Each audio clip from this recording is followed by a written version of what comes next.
Hi dear students, today I want to discuss about the new industrial policy. ಹೊಸ ಆರ್ಥಿಕ ನೀತಿ ಅಥವಾ ಕೈಗಾರಿಕಾ ನೀತಿ ಎನ್ನುವುದರ ಕುರಿತು ಇಂದಿನ ಒಂದು ವಿಷಯವಾಗಿ ನಾವು ನೋಡುವಂತಹದ್ದು. ಈ ಮೊದಲು before this topic business environment ಅಲ್ಲಿ before independence and since independence, Bharat ಸ್ವತಂತ್ರ ಪೂರ್ವದಲ್ಲಿ ಮತ್ತು ಭಾರತ ಸ್ವತಂತ್ರಗೊಂಡ ನಂತರದಲ್ಲಿ ಒಂದು ಆರ್ಥಿಕ ವ್ಯವಸ್ಥೆ ಹೇಗಿತ್ತು ಎನ್ನುವುದರ ಬಗ್ಗೆ ಕೂಲಂಕುಷವಾಗಿ ಅಥವಾ ಸಂಕ್ಷಿಪ್ತವಾಗಿ ನಾವೇನು ಮಾಡಿದ್ದೀವಿ ಅಂಶಗಳನ್ನು ತಿಳ್ಕೊಂಡಿರುವಂತಹದ್ದು. ಸ್ವಲ್ಪ ಅದನ್ನು ಮನನ ಮಾಡೋಣ.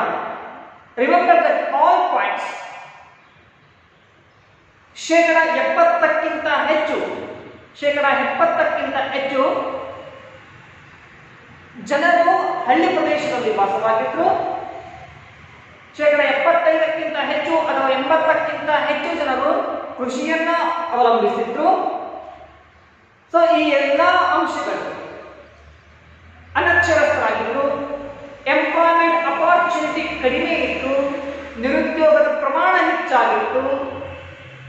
ಆದಾಯದ ದರ ಕಡಿಮೆ ಇತ್ತು.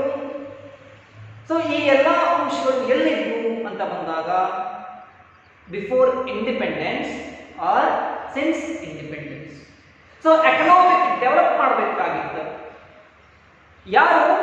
Indian government. ಭಾರತ ಸರ್ಕಾರ ದೇಶದ ಆರ್ಥಿಕ ಅಭಿವೃದ್ಧಿಯನ್ನ ಮಾಡಬೇಕಾಗಿತ್ತು. ಅದಕ್ಕಾಗಿ ಆರ್ಥಿಕ ಯೋಜನೆಯನ್ನ ಜಾರಿಗೆ ತಂದಂತಹದ್ದನ್ನು ನಾವು ಎಲ್ಲಿ ಕಾಣ್ತಾ ಇದ್ವಿ? ಪ್ರೀವಿಯಸ್ ಕ್ಲಾಸ್ ಒಳಗ ಕಂಡಿದ್ದೀವಿ. ಆ ಪ್ರೀವಿಯಸ್ ಕ್ಲಾಸ್ ಜಾರಿಗೆ ತಂದಾದ ನಂತರದಲ್ಲಿ ಅದರ ಬದಲಾವಣೆಗಳು ಏನೇನಿದ್ದಾವೆ? What are the changes after the implementing the economic planning. ಇಂಡಸ್ಟ್ರಿಗಳಿಗೆ ಹೆಚ್ಚಿನ ಮಹತ್ವವನ್ನು ನೀಡಿರುವಂತಹದ್ದು. ಸೊ ಇಂಡಸ್ಟ್ರಿಗಳ ಗ್ರೋತ್, ಬೆಳವಣಿಗೆಗೆ ಒಂದು ಕೊಡುಗೆಯನ್ನ, ಕಾಂಟ್ರಿಬ್ಯೂಷನ್ ಅನ್ನ ನೀಡಿರುವಂತಹದ್ದು. ಹೆಲ್ತ್ ಬಗ್ಗೆ ಕಾನ್ಶಿಯಸ್ ಅನ್ನ ಮೂಡಿಸಿರುವಂತಹದ್ದು. ಆರೋಗ್ಯದ ಬಗ್ಗೆ ಕಾಳಜಿಯನ್ನು ವಹಿಸಿರುವಂತಹದ್ದು. ಈ ಎಲ್ಲ ಅಂಶಗಳು ಎಲ್ಲಿ ಕಾಣ್ತಾ ಇದ್ವಿ? So since independence or after the independence. ಆದಾಗ್ಯೂ ಭಾರತದಲ್ಲಿ ಆರ್ಥಿಕ ಪರಿಸ್ಥಿತಿ ಹೇಗಿತ್ತು ಅಂತ ವಿಚಾರ ಮಾಡಿದಾಗ the low rate of income. So there is no foreign trade. ಯಾವುದಕ್ಕೆ ಹೋಲಿಸಿದಾಗ ಅಂತ ಬಂದಾಗ ಟು ಅದರ್ ಕಂಟ್ರಿ, ಮತ್ತೊಂದು ದೇಶಕ್ಕೆ ಹೋಲಿಸಿದಾಗ ಭಾರತದ ವಿದೇಶಿ ವಿನಿಮಯ ಏನಿತ್ತು ಕಡಿಮೆ ಇತ್ತು. ಅಲ್ಲದೆ ಸೊ ವಿದೇಶಿಯ ಗಳಿಕೆ ಏನಾಗಿತ್ತು? ಕಡಿಮೆ ಇತ್ತು. ಆಮದುವನ್ನು ಮಾಡಿಕೊಳ್ಳುವಂತಹದ್ದೇನಾಗಿತ್ತು? ಸೊ ಅಲ್ಲಿ ಇತ್ತು. ಸೊ ಈ ರೀತಿಯಾದ ಅನೇಕ ತೊಂದರೆಗಳು, there are so many problems are rising after the independence.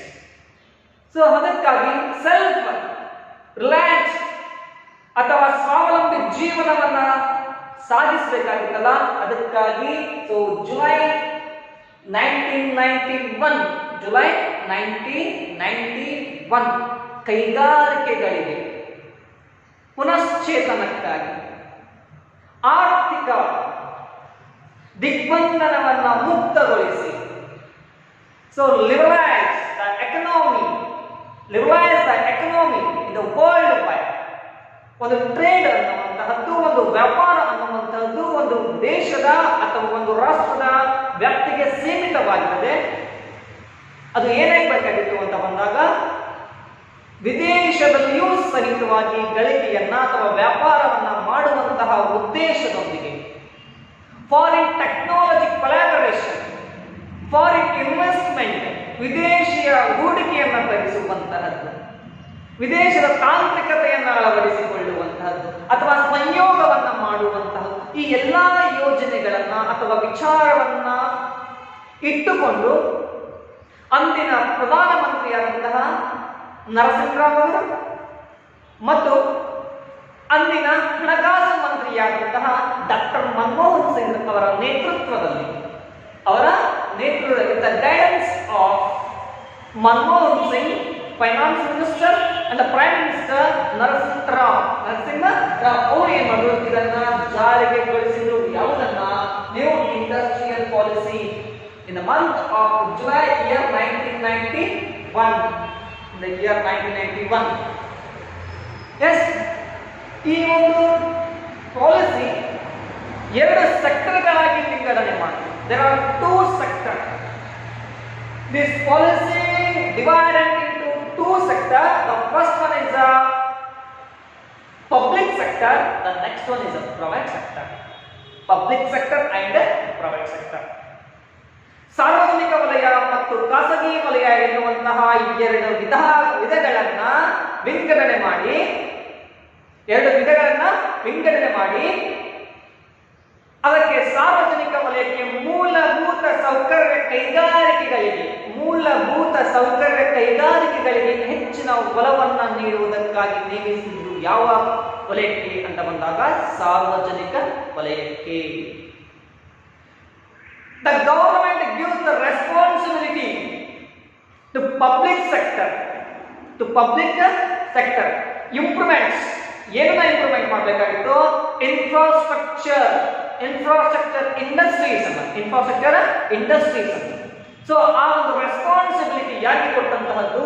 The public sector. And private ಸೆಕ್ಟರ್ಗೆ ಬಂದಾಗ ಕನ್ಸ್ಯೂಮರ್ ಪ್ರೊಡಕ್ಟ್ಸ್ ಗ್ರಾಹಕರ ಬಳಕೆಯ ಕೈಗಾರಿಕೆಗಳನ್ನ ಅಭಿವೃದ್ಧಿಪಡಿಸುವಂತಹ ಜವಾಬ್ದಾರಿ, ಕನ್ಸ್ಯೂಮರ್ ಪ್ರೊಡಕ್ಟ್ಸ್ ಡೆವಲಪ್ಮೆಂಟ್ ಮಾಡುವಂತಹ ಒಂದು ಜವಾಬ್ದಾರಿ ಯಾರಿಗೆ ಕೊಟ್ಟು? ಪ್ರೈವೇಟ್ ಸೆಕ್ಟರ್ಗೆ ನೀಡಿರುವಂತಹದ್ದು. ಅಲ್ಲದೆ the government imposed so many rules, regulations and restrictions imposed on private sector.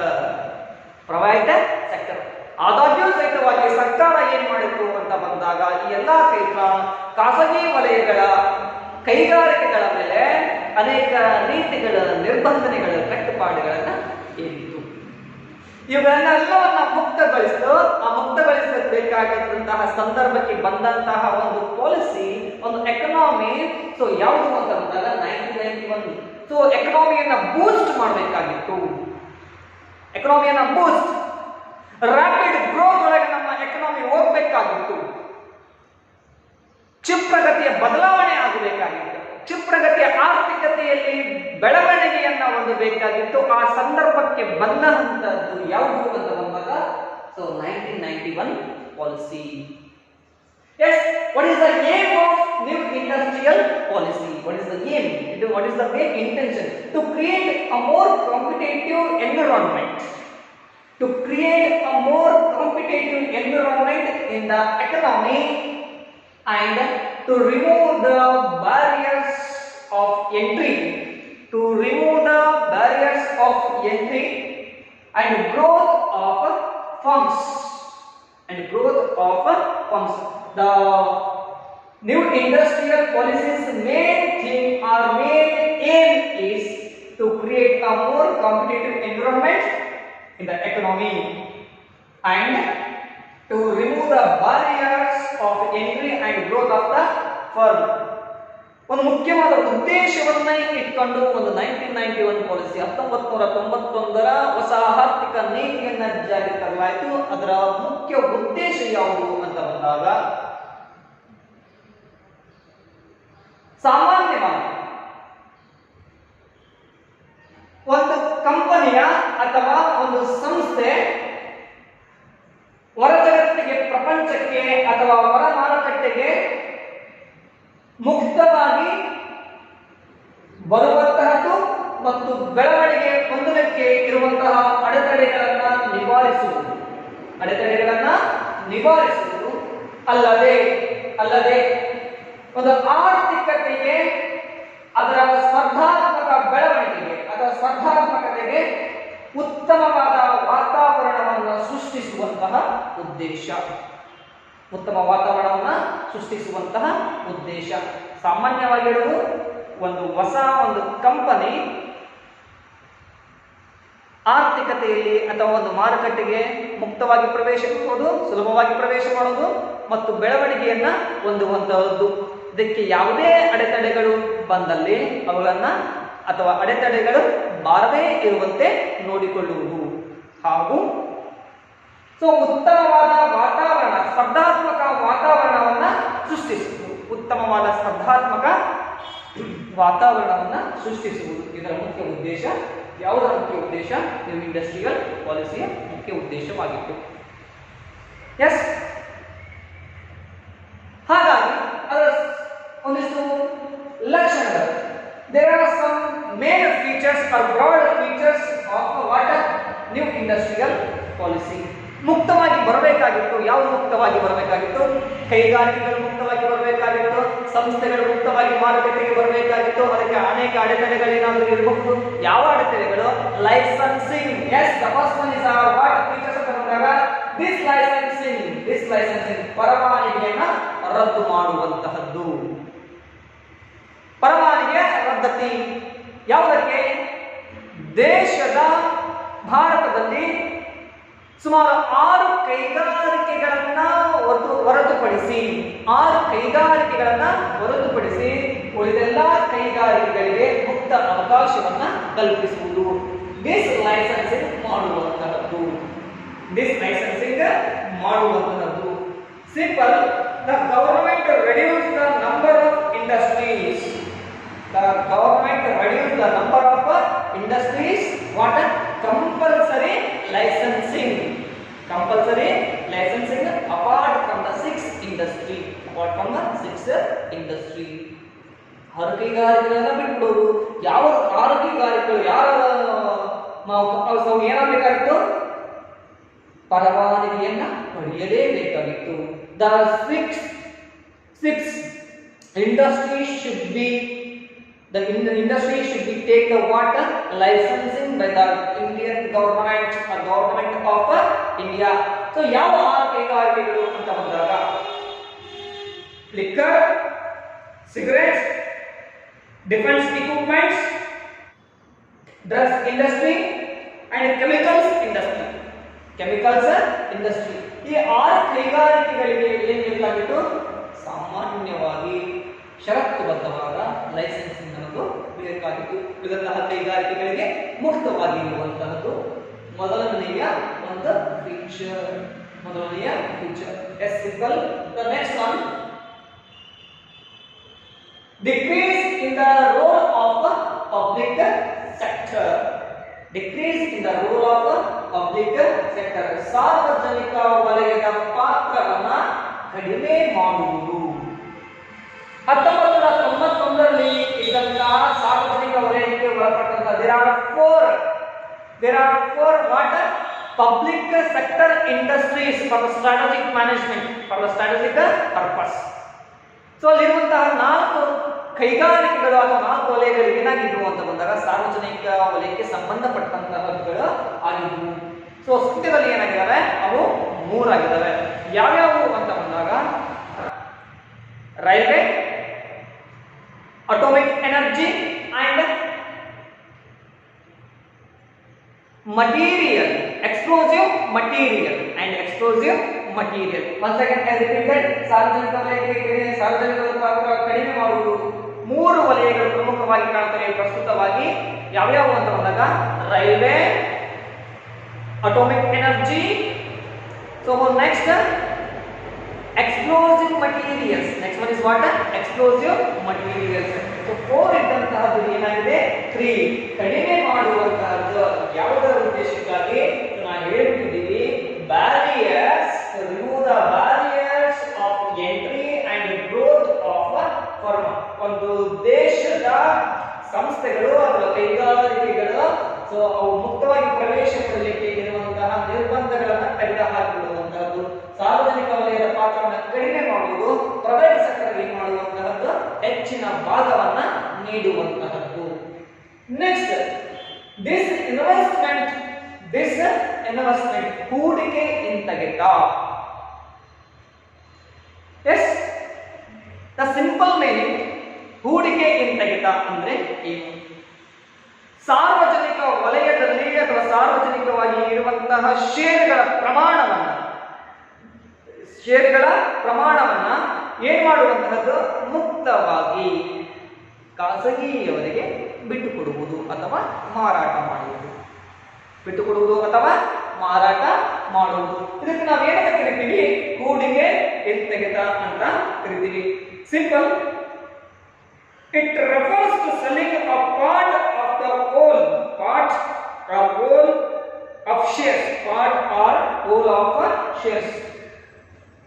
ಭಾಗಶಃ ಆದ್ರೂ ಪಾರ್ಟ್ ಆರ್ ಹೋಲ್, ಭಾಗಶಃ ಆದ್ರೂ ಆಗಿರಬಹುದು, ಪೂರ್ಣವಾದ್ರೂ ಆಗಿರಬಹುದು.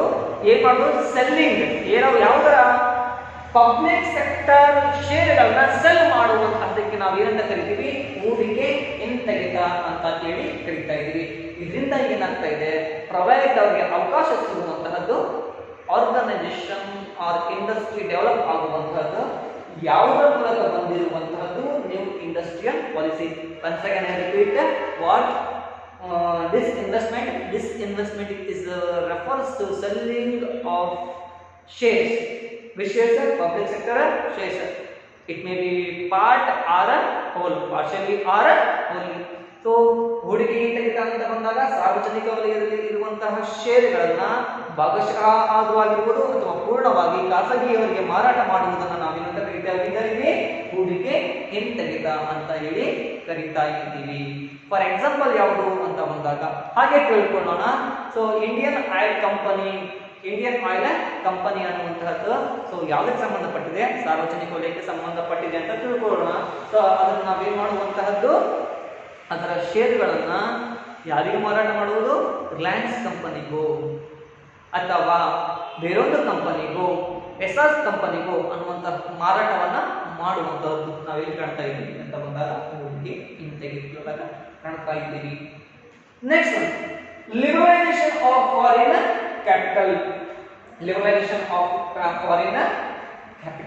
ವಿದೇಶಿ ಬಂಡವಾಳದ ಉದಾರೀಕರಣ. ದೇಶದಲ್ಲಿ ಅಭಿವೃದ್ಧಿ ಹೊಂದಬೇಕಾಗಿದೆ. ಆ ಅಭಿವೃದ್ಧಿ ಹೊಂದಲಿಕ್ಕೆ ಬೇಕಾದಂತಹ ಮೇನ್ ಕಂಟೆಂಟ್ ಇಸ್ ಮನಿ. ಆ ಮನಿಯನ್ನು, ಹಣವನ್ನ ಏನ್ ಮಾಡಬೇಕಾಗಿದೆ ಅಂತ ಬಂದಾಗ ಸದ್ಬಳಕೆ ಮಾಡ್ಕೊಳ್ಬೇಕು. With the help of foreign investment. ವಿದೇಶಿ ಹೂಡಿಕೆಯ ಮೂಲಕ, ವಿದೇಶಿ ಹೂಡಿಕೆ ಅಥವಾ ವಿದೇಶಿ ಏನಂತೀವಿ ನಾವು ಅದನ್ನ ಹಣವನ್ನ ಬಳಸ್ಕೊಳ್ಳೋದ್ರ ಮೂಲಕ 100% ಏನನ್ನ FDI, ಫಾರಿನ್ ಡೈರೆಕ್ಟ್ ಇನ್ವೆಸ್ಟ್ಮೆಂಟ್, ಅವರನ್ನ ಹೊಸದಾಗಿ ತರುವಂತಹದ್ದು. ಬೇರೆ ಬೇರೆ ದೇಶದಲ್ಲಿ ಇರುವಂತಹವರನ್ನ ನಮ್ಮ ದೇಶಕ್ಕೆ ಹೂಡಿಕೆ ಮಾಡುವ ರೀತಿಯಲ್ಲಿ ಅವರಿಗೆ ಏನ್ ಮಾಡೋದು? ಆಹ್ವಾನವನ್ನ ನೀಡುವಂತಹದ್ದು. ಅವರು ಬಂದು ಹೂಡಿಕೆ ಮಾಡ್ತಾರೆ. ಹೂಡಿಕೆ ಮಾಡಿ ಏನಾಗುವಂತಹದ್ದು ಅಂತ ಬಂದಾಗ ಕ್ಯಾಪಿಟಲ್ ಸಿಗ್ತದೆ, ಬಂಡವಾಳ ಸಿಗ್ತದೆ, ಎಂಪ್ಲಾಯ್ಮೆಂಟ್ ಅಪಾರ್ಚುನಿಟಿ ಏನಾಗ್ತದೆ? ಜನರೇಟ್ ಆಗ್ತದೆ. ಅದ್ರ ಜೊತೆಗೆ ದೇಶದ ಅಭಿವೃದ್ಧಿ ಸಹಿತವಾಗಿ ಆಗುವಂತಹದ್ದು. Liberalisation of foreign capital. ವಿದೇಶಿ ಹಣವನ್ನ ಹೂಡಲಿಕ್ಕೆ, ಇಲ್ಲಿ ದೇಶದಲ್ಲಿ ವಿದೇಶಿ ಹಣವನ್ನ ಹೂಡಲಿಕ್ಕೆ ಉದಾರವಾದಂತಹ ನೀತಿಗಳನ್ನ ರೂಪಿಸುವುದು. What? Liberalisation of foreign capital. Next one, liberal policy for technical collaboration. ತಾಂತ್ರಿಕ ಸಂಯೋಗಕ್ಕೆ ಉದಾರ ನೀತಿ